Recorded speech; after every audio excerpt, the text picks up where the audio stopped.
So like, right. So when we talk about trauma, you know what I'm saying, the stuff that we've been through, anything that we've been through, basically, like anything that we've been through, is it like something, when you go through something, is it something that you want to remember, or is it something that you want to forget?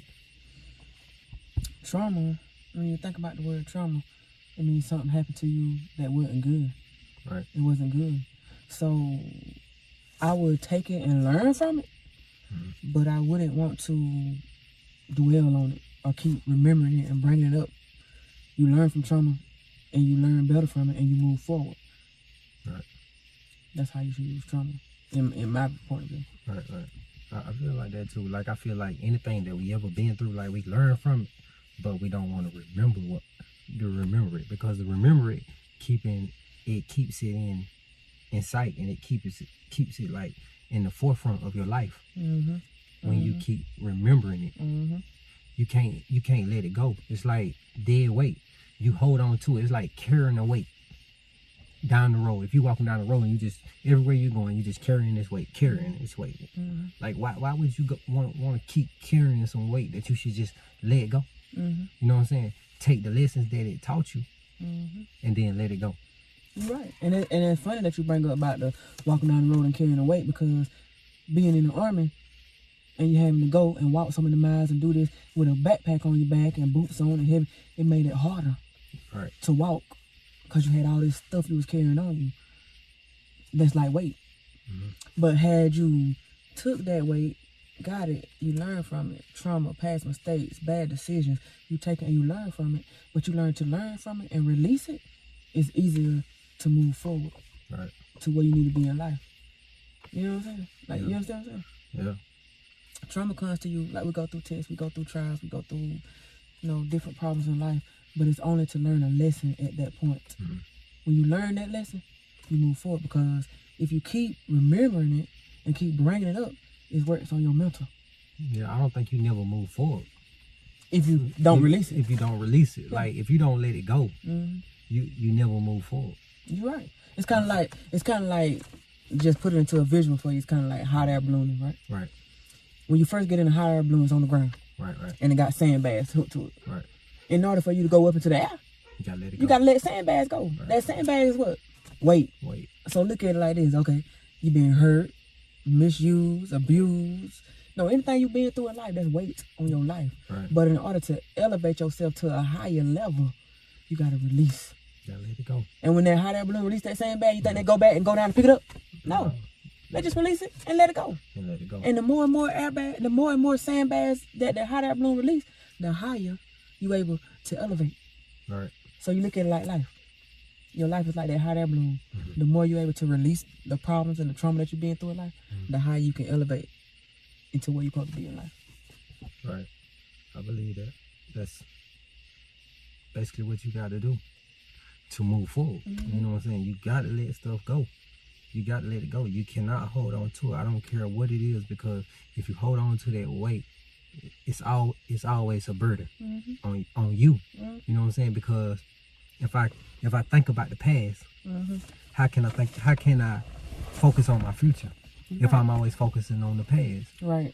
You see what I'm saying? I must clear my mind of the past to move forward. And when I move forward, then the Bible verse. It's a Bible verse that say, when you grab hold on to the plow, don't look back. And the reason why that Bible verse say that, because it understand that if you got hold on to the plow and that plow is moving forward, what justice would it do for you to look back? For you to look back. You already been there.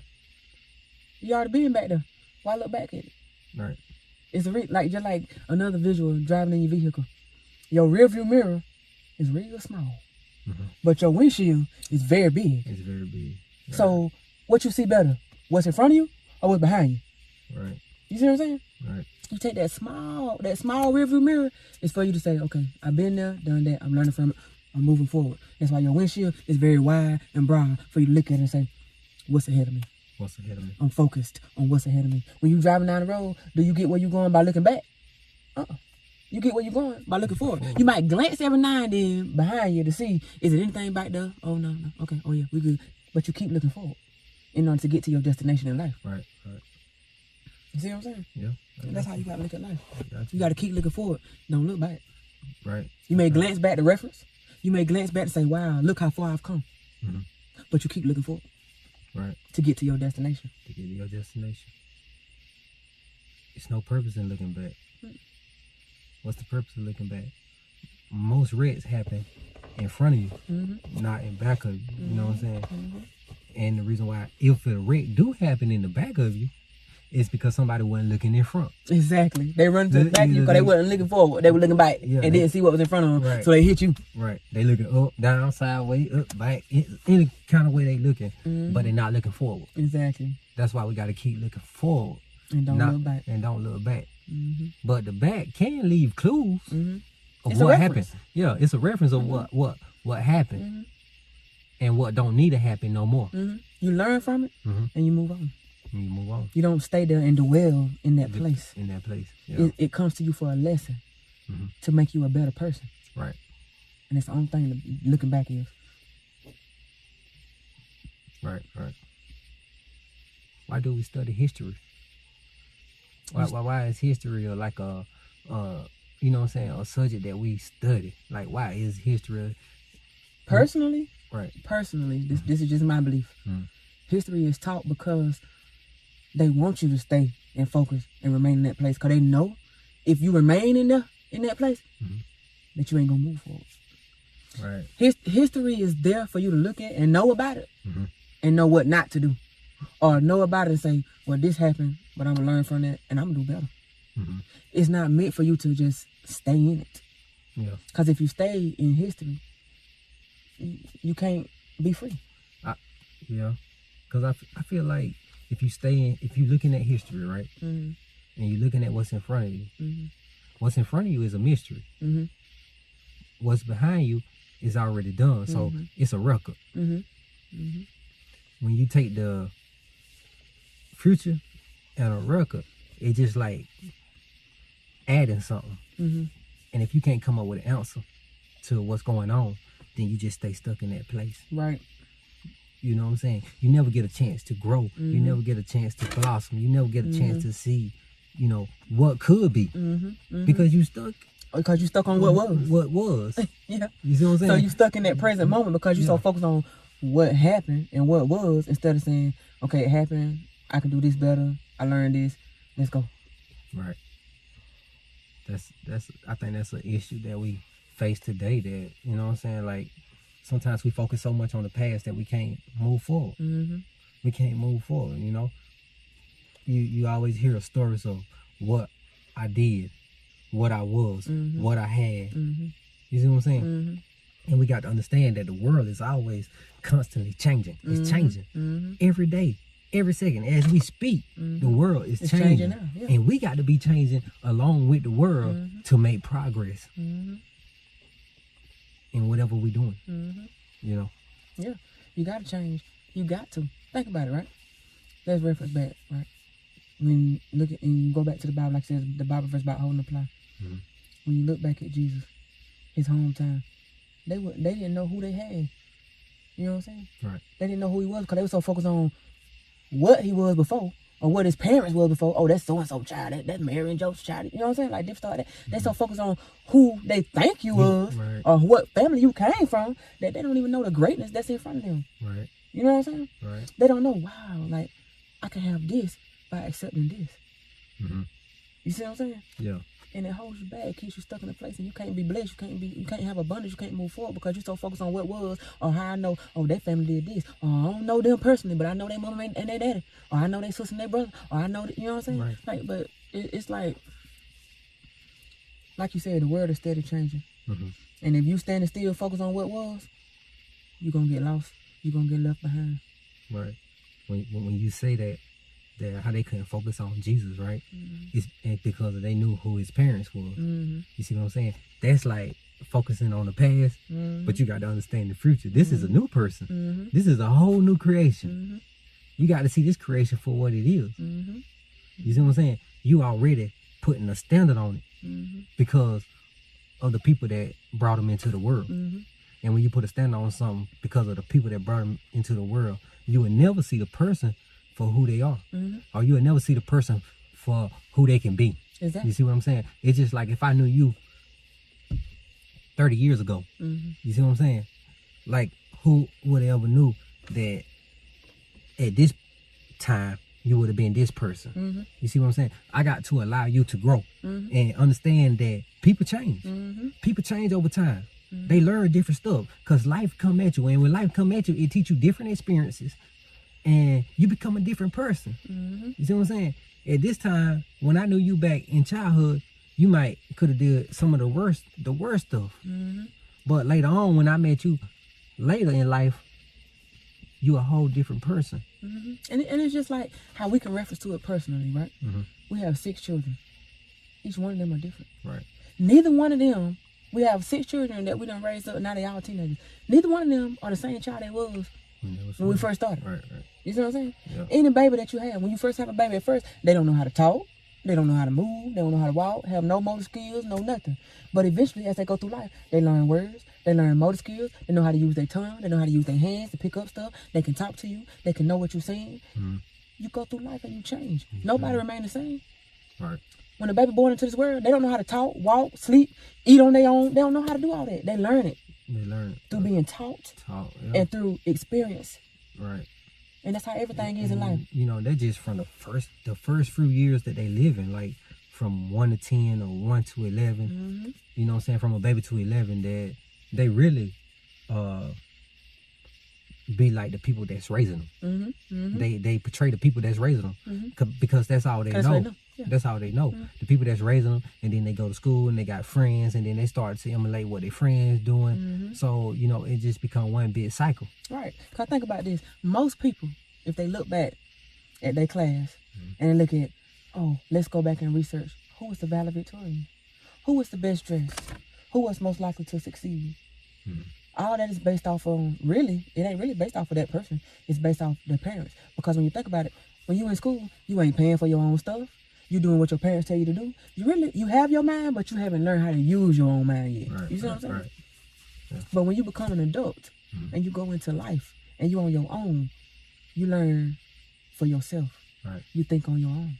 So you can go through school and do whatever your parents tell you to do. You can graduate with honors and be the best of this and all straight A's. But when life hits you and you become an adult on your own, you don't know how to cope with it. You don't know how to cope because you always been told what to do, how to do it, you know what I'm saying? And me, personally, I can say that from personal experience because I had that growing up. I graduated top 15 of a class of over 200 students.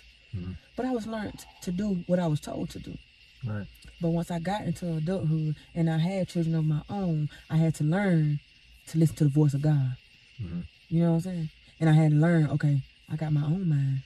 And the mind is a very, very powerful tool. Right. It can hurt you or it can help you. It's all on you. It's all on you, yeah. You got to feed your mind. And how do you feed your mind? You got to read, you got to study, and you got to take lessons that come through life, learn from it, release it, let it go, move on. Right. Yeah, you got to. You got to do that. You got to, you know what I'm saying, let everything in this world be your teacher. Everything is your teacher. Don't let nothing, don't judge people. You see what I'm saying? When you learn not to judge people and you learn to learn from people. You see what I'm saying? Because everybody got different experiences. My life was different from your life. You see what I'm saying? Your life was different from my life. So everybody got different experiences. And we learn through the experience of others. We got to have cooperation in this world. We got to have love in this world. And if we can make those things work and not to judge people, then I believe that we can have a better world. Right. I believe that we can have a better world if we don't judge. We allow people to be them. Do what they gonna do. You see what I'm saying? Because I think that you don't have to teach nobody right from wrong. They learn it over time. And if they doing wrong, over time, like when you doing wrong, you really learn that, okay, like you see the faces and the hurt that you bring to the people around you. And when you learn that you the hurt and the stuff that you bring to the people around you, you really learn that, no, this is not it. This is not what I'm supposed to do. Let me change. But when you change, you don't change forms, but you change the control that you have over yourself. That's when you learn self-control. Is you for a period of your life as a man, you is like, you a beast. You don't got no control. But then you learn to control the man, which is control yourself. Controlling the man is controlling yourself. Or controlling the woman is controlling yourself. When you learn to control yourself and direct yourself to make the right choices. And when you start making the right choices, people see. And they, I believe they fall in line. Like, they fall in line and they see, like, dang, I remember what he was. I remember what they did. You see what I'm saying? See, God showed us so many times in the Bible that don't judge. You see what I'm saying? Because, see, if he would have judged, Paul would have never been who he is. He would have continued to be Saul. He would have never been able to be Paul. You see what I'm saying? It's like Saul, when he changed his life, he changed his name. You see what I'm saying? He changed his name because he became something different. He created in him a new mind. And when he created that new mind in him, he became a new person. You're right. And that go back to the mind. Like I said before, the mind is very, very, very powerful tool. And whatever got your mind, that's what got your life. Whatever the mind is focused on, that's what your life is. As a man thinketh, so is he. Right. So whatever you thinking on, unknowingly, that's what your life gonna be. Whatever you think, whatever you focus on daily is what you create. Right. You know what I'm saying? And like you said, when you change, you change. You change, yeah. You know what I'm saying? Nobody is who they used to be. Everybody changing on the daily. No matter if they change for the good or they change for the bad. Right. Because it's all about what their mind thinking. So, if your mind steady thinking negative, you change it for the bad. You change it for the bad. If your mind thinking good and positive, you change it for the better. Right. You know what I'm saying? And that's all it's about. Controlling your mind. That's Once you learn that, yeah, very hard. Your mind is the hardest thing to manage. It's kind of like your mind is to your body like a hard drive is to a computer. Right. If a virus attack your hard drive on your computer, you can't do nothing with it. It's just done for. Right. If you let negativity and take over your mind, you just done for. You know what I'm saying? You gotta, just like the computer come up and tell you, hey, it's been 30 days. You need to run a scan. Check your computer, see if you got any viruses. Check it. Oh, we found this many problems. Let's clean it up. That's the same thing you gotta do with your mind. Every so often, you gotta clean your mind up. Right. You gotta clean your mind of that negative thinking. You gotta clean your mind of the what if I would have did this, or why did I do this, or this happened to me in the past. You gotta clean your mind of that. Yeah. So you can keep focusing and keep working. So how like when you talk about cleaning your mind, like what's ways that we can clean our mind? Like ways to clean your mind is affirmations. Every day you wake up, you look yourself in the mirror and you tell yourself positive things. I am beautiful. I am great. I am an achiever. I am a child of God. I am successful. Different affirmations that you can tell yourself of what you are. Speak positive over your life. That's one way. Another way to change your mind is to read. And that's why when you think about it, reading is a very difficult thing for most people to do. You read, you get sleepy. You fall asleep. You know why? Because reading grows your mind. Right. Reading is a growth of your mind. So that's why it's so hard for people to do to read. Most people hate reading. You know why? Because reading is a mind growth. Reading is a very powerful thing to grow your mind. Another thing of growing your mind is the company that you keep. If you're around negative people, you're going to be negative. You're going to be negative, yeah. But if you're around positive people, you're going to be positive. You're going to be upbeat. So sometimes you have to change the company that you keep. If somebody instead of telling you, reminding you of who you was and what you used to do, that's somebody that you need to get from. Get from around that person. You want to be around somebody who uplifting you, who telling you what you can be, despite of who you was. Right. Those are different ways that you can grow your mind and change your mindset to the better. Right. I see that. You can change your mind. You can do that. But you can't be around them people that's trying to bring you back to where you was at. When you learn to move forward, you know what I'm saying? Because there's a whole world out here. It's a world that, it's bigger than where you was born. It's bigger than where you was raised. It's bigger than that. Much bigger. And think about this too. Another thing, right? We have the trees that just grow wild and free. You don't have to do nothing to them. They just grow, right? But once a year, those trees, when we come into the season of fall, those trees lose all their leaves. They just bare and naked to nature and to earth, right? Sometimes you gotta come out, drop everything.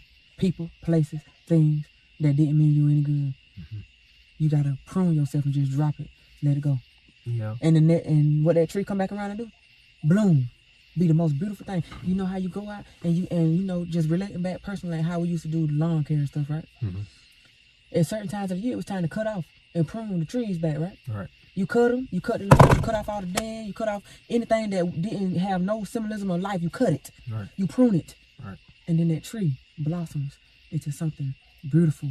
Sometimes it blossoms into something more beautiful than it was the year before. Right. That's growth. Yeah. That's life. I just think about it before, if you know, just talking about history. Mm-hmm. If you think about before civilization, Mm-hmm. how we became grounded to one place for as getting, you know, a house and, you know, staying in that one area. Mm-hmm.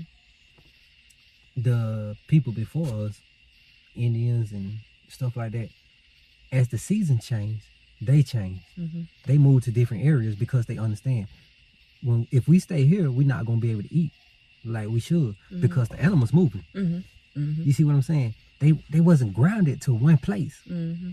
And that's where I think that's where we lack. We become grounded to one place. We bound at this one place our whole life. And if we move, you see what I'm saying? We create our tribes and move around. And it's funny, well, not funny, but interesting that you bring that up, because think about it like this: you born, you raised by your parents, but what the Bible tell you? When you become grown, you find your spouse, you leave your mother and your father. Right. And then another thing, think about it. Like you said with the animals, the birds don't stay in one place. They fly. When season change, fly for the winter and stuff, they fly. Birds, different animals don't stay in one place. You have to migrate. And it's like you said, see, the world has had us so focused on material things. Oh, you in a certain status if you have a house, but a house got you bound for 30, 35 years. You bound to one place. You bound to a job. You bound to stress. You bound to, I got to work this job no matter how much I hate it. No matter how much my children need me, I got to get up and go to work because I got to pay these bills. That's what a house do to you. That's what material things do to you. It bounds you. It's a new form of slavery. Right. Material things is a new form of slavery. That's the modern slavery. Because think about it. See, in slavery, you was the property of this one owner. You had to do what that owner say, how they say it, when they say it, sleep, boo boo, pee, everything the way they said it. Right? Right. Yeah. The new form of slavery is, I'm gonna give you this house. You owe this much on it. You gonna pay me this amount, this on this day, and when you ain't got it, oh, you in trouble. Oh, you want to go on vacation? Sorry. What did y'all tell you? You got to ask permission. Hey, my child got a sibling day at school. I want to be there to support him. Can I take off? Nope. Sorry. We need you here. That's slavery. Right. Whenever something got you so bound that you can't move the way you want to move, that you ain't got no freedom, you can't raise your children the way you want to raise them, you can't take a vacation with your family when you want to take a vacation, you can't do what you need to do because you got to wait for permission from somebody else. That's slavery. That's slavery. And that ain't life. That ain't life. That ain't life. And we shouldn't be bound to that. We shouldn't be bound to that. We should be, I think if you not focusing on material stuff, right? And you focus on the basic needs. The basic needs of the human. You see what I'm saying? If you focus on the basic needs, what money do you really, you don't really need a whole lot of money to live a, you know what I'm saying, a good life. But that's what, see, that's the spiral, the cycle that the world has created. Right. That's what keep us in the spiral. That's what keep us bound and in a spiral. But just knowing from personal experience of what we have experienced personally, nobody should be tied down to know one thing for 30, 35 years. And nobody should be, you get what you need to provide for your family. And that's it. Yeah, and I believe the whole system of this is basically to have the gain of somebody else. Like somebody else reaping the benefits of all of this. You know what I mean? Like our own thing is just getting material stuff. We getting into material, but somebody else is getting the gain of everything that we are doing as a society. Like the whole game is rigged. And it's not for us to win. Like, and it's not for nobody to win until we break the system. Exactly. The only way you winning is when you're able to break free from the cycle of the world. When you're able to not care about what other people think about you. When you're not caring about all the material things. When you're able to just live life and be free. And what I mean by free, when you wake up in the morning, Do you have to do what somebody else telling you to do?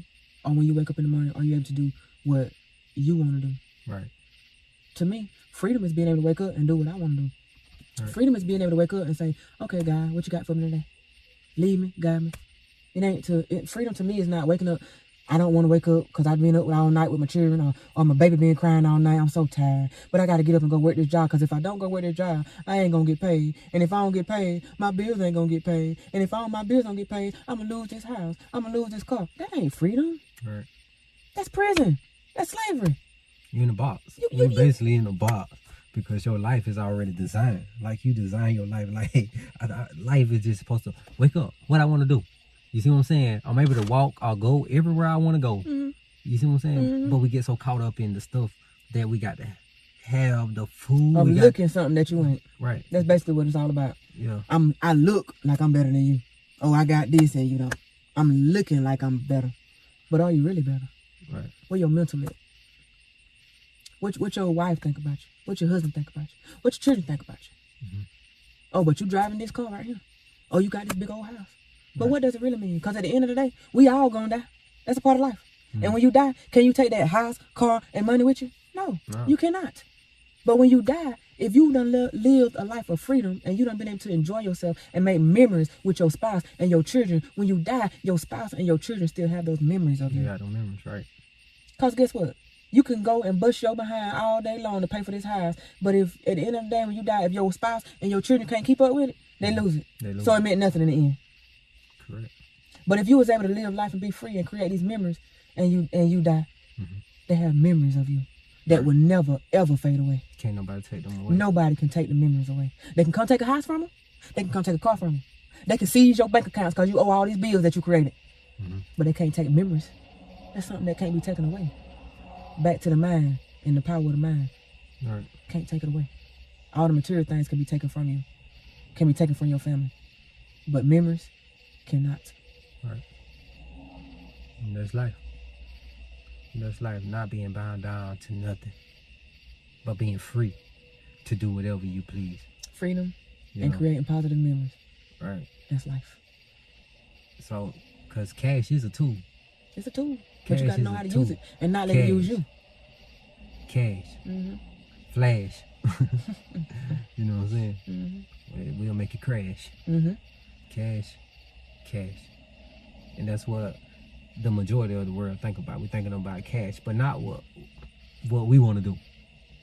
That's what others say we should do. Yeah, and what we should do, what others say we should do, is only about cash. It's about material gain, mm-hmm. and not about the spiritual gain. Mm-hmm. You see what I'm saying? The human mind was designed to conquer problems, mm-hmm. not to get comfortable in something. You mm-hmm. see what I'm saying? If you got to wake up every day and figure out, like the birds don't have a system. Mm-hmm. They don't say, I got to wake up and go to wake up and go bird school. I got to go find some worms today. Yeah, right. I don't got to do that. When you wake up in the morning, what's the first thing you hear birds doing? You know, they singing. Singing praises and saying, thank you for this beautiful day. Right. They're not waking up stressful and worried about, oh, I got to find some worms. They're waking up singing praises. That's the first thing you hear when you wake up in the morning. You hear birds chirping and singing and praising. So if the birds doing it, what should we do? We should wake up doing the same thing, singing and praising to God. Like, thank you, Lord, for this beautiful day. Because He's not going to let us go hungry. Like, food is everywhere. Mm-hmm. I promise you, when you start going without food, you're going to find it somewhere. God will provide. You're going to find food. Mm-hmm. You see what I'm saying? And clothing, that's just a thing of it. Like, sometimes, if you think about it, like, what did the Bible really mean when it was like Adam and Eve was in the garden? Mm-hmm. He told Adam, don't eat the fruit. You see what I'm saying? But Eve told Adam, hey, eat the fruit. You see what I'm saying? And Adam ate the fruit, and then they became naked. Mm-hmm. Like, I asked myself, like, what do that mean? Like, I never really got an understanding of what that means. Mm-hmm. From my point of view, and like I said, my point of view. Correct. If I'm wrong, I'm wrong, but I could be right. My thinking on it is, in the garden, right? Mm-hmm. The garden is a symbolism of life. Right. Say, don't eat the fruit. Mm-hmm. They was already naked. Mm-hmm. They was already naked. It's already naked. Yeah. They just wasn't aware of them being naked. Right. But when they ate the fruit, they saw that they was naked and tried to run and hide. Mm-hmm. Right? Okay, so you symbolize that to life. In life, See, the garden of life in modern day is, the garden is like you let's see, I'm trying to think of the correct wording to put it to you, for you know what I'm saying. Mm-hmm. When you wake up, well, not you, but majority of people, when they wake up, right, all they know is, I gotta wake. They got alarm clock set. I gotta wake up at this time so I can get dressed to be able to leave the house and be to this job at this time. Mm-hmm. All right, you in the garden, you in the cycle. But when you read and you study and you grow your mind, mm-hmm. you realize, hold up, this ain't right. You know what I'm saying? Mm-hmm. I don't know if I make sense to you. Because I'm trying to put it into perspective. Like, I know for myself on how I think it. Yeah, but you just saying. But I'm trying to see. Yeah, it, right? I can't explain it in words of somebody else to think it. Right. That's why everybody must read and study on their own to get your own understanding. You know what I'm saying? Yeah. But I don't know if I'm saying it. Saying it just right. But yeah. For me to understand. For you to understand what I'm saying. What you're saying. Yeah, because that just always been something like on my mind. Like I just try to figure it out. Mm-hmm. You know, but I never understand. But I know I gotta ask God for that understanding. Everybody must ask God for understanding for themselves. What was that? You know, symbolism. Mm-hmm. What's the meaning? And it's about, okay, maybe this will help you understand a little better. Go back to what you was referenced to earlier when you said about the Indians and teepees and before. Think about back before with the human race, when we didn't have cell phones and we didn't have computers and internet and. About like, think about this. Think about how it was for a child raised back before phones, internet, gaming systems. What they did, they relied on their parents for guidance, right? Right. But when you come into today's time, the parents can talk all they want to, and whether they think it or not, the children still got influence of friends through cell phones, gaming systems, internet showing them this. You know what I'm saying? That's why. Like, you got children these days that feel so down and depressed and committing suicide because they focus on what they think somebody else got, because they done seen it on social media.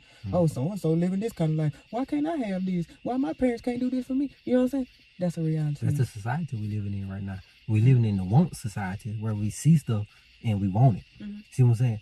But when you control the man and you control the eyes of what you, when you see something, it don't make you want it. It just, you see it. You gotta have some temperance. Yeah, right. You gotta have self-control. Right. You gotta have self-control over the stuff. You see what I'm saying? Like, so if you can't control your emotional stability or the stuff that you want, then, you know, the world grab you. When the world grab you and grab hold of you, it got you because it got you in this material battle. You see what I'm saying? You started battling everything. You start seeing people with this and say, oh, dang, they got that right there. I want this. I want that. I want something else. I'm gonna get something better than that. And then it put you in a competition mode. And see, when the world puts you in a competition mode, you start battling with the people around you and not understanding that, you know what I'm saying? Like, we all can get this stuff.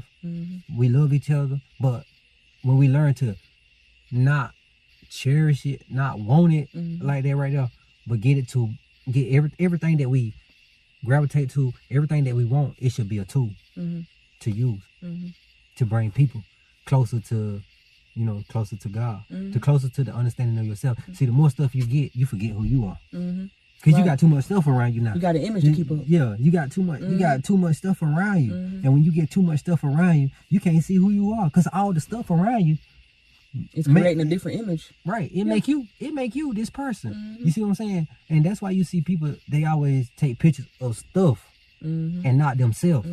Because they're not really happy with themselves. But they happy with the material stuff that they gain. You see what I'm saying? They take pictures of the material stuff, but not them. Why you take pictures of the material stuff and not yourself? You are the most beautiful creation that God has created. Everybody is the most beautiful creation that God created, because God created everybody different. Right. You know what I'm saying? Can't nobody be like you. Nobody. You are you. No, there's no one else like you in the world. God created each individual differently for the sole purpose of joining together and making the world better. Everybody work together. Right. You know what I'm saying?